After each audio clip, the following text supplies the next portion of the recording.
Poems are made by fools like me, but only God can make a tree. Are we all familiar with that line? Yes. Of course. It's from the poem Trees by Joyce Kilmer. For most of us, it was taught in elementary. If you notice, I even recited it the way I would have as an elementary kid. And when we hear the word tree, we imagine a tall, magnificent, and beautiful creation of God. I am not describing Toastmaster John. I am talking about a tree with a trunk so wide you cannot put your arms around it, with branches spreading far and wide, providing shelter for birds that build their nests on it, and a cool shade for the creatures who dwell below it. And not to mention the fruits that provide nourishment, and the flowers that add colors and fragrance to the environment. Fellow Toastmasters and guests, as we learn of the poem trees in elementary, we also learn from elementary science that trees do not grow overnight before it can grow its branches, bear fruits, or bloom its first flower. It has to wait 4 years. And before it can even dream of becoming a tree, it was just a tiny seed. And for that seed to grow, it has to be buried under the earth. A small, tiny, little seed, buried and covered with soil. Can you imagine what the seed must have felt as it suddenly found itself alone in a dark environment? Was it afraid? Was it petrified? Was it thinking it could never live? Of course not. By its very nature, the seed was actually saying, no, no, no. I will survive. Oh, as long as I know how to love, I know I'll stay alive. I got all my life to live. I got all my love to give. I will survive. I will survive. Just like a soldier fulfilling its mission, the seed waited patiently as it developed its roots, anchoring itself on the very soil that covered it. And when it was sure it has secured itself, only then will it shoot upwards until it sprouts above the ground, giving birth to a young plant. But that young plant isn't foolish enough to shoot up and grow fast. As it grows, it makes sure its roots grow even deeper so it will have a strong foundation. It won't get uprooted by storms. Because of its patience, discipline, and determination, the seed grew into a plant that grew into a tall, magnificent tree with its roots deeply anchored in the ground. Ladies and gentlemen, the journey of the seed is a parallelism of my Toastmasters journey. I am still a seed developing my roots. I barely sprouted, and I still have a long way to go. I do not see myself yet as a speaker. After all, I still don't earn money from talking.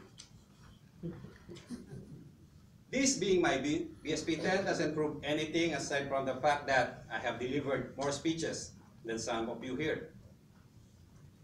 And I have not corrected all the flaws that were noted on me in my previous speech projects. Eye contact, I still lose it, and I still get conscious. Vocal variety, that monotonous tone still haunts me every now and then. Animated body language, it still feels awkward because it's like dancing in a cappella. And of course, facial expression, let's not even talk about it. We all know this phrase covers all kinds of emotions. But I am trying my best every time I get a chance. Not only do I aim to improve my speech delivery, but I also want to make sure I have a message to convey every time I am here. That is how I grow my branches. Bud a flower and hope to bear fruits. When I am there, seated among the audience, is when I perform photosynthesis. That is when my leaves absorb the sunlight. That is when I grow my roots. Because while I am there, I watch and listen. On every evaluation, picking up nuggets and gems. On every speaker, aside from the message they deliver, I also observe their different speaking styles, looking out for what could work for me.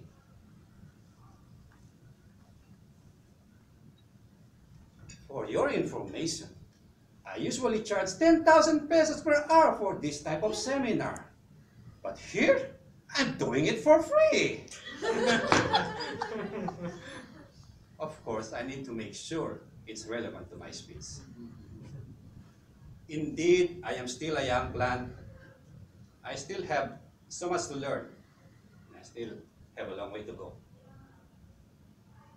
Before I was a Toastmaster, I would label myself a writer, a self-proclaimed poet. And I always believe I am better read than heard. I feared public speaking because I was afraid I would make a fool of myself. But now, I even enjoy doing it. Public speaking, I mean.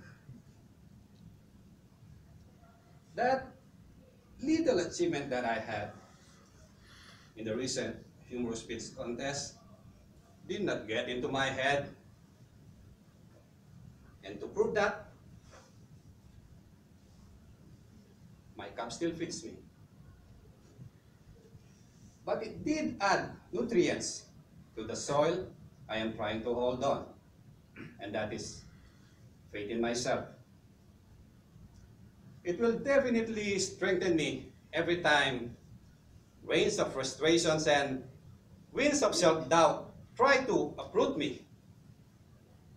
I will hold on to it, not because I landed second place, but because it is a proof that I was able to conquer my fear.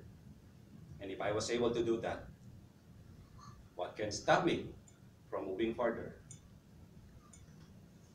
As I advance in this world of public speaking, I am learning that the more I know, the more I realize how little I actually know. And that is enough for me to keep my feet planted on the ground. Let me share with you a line, a mantra, if you may, that I always say to challenge myself.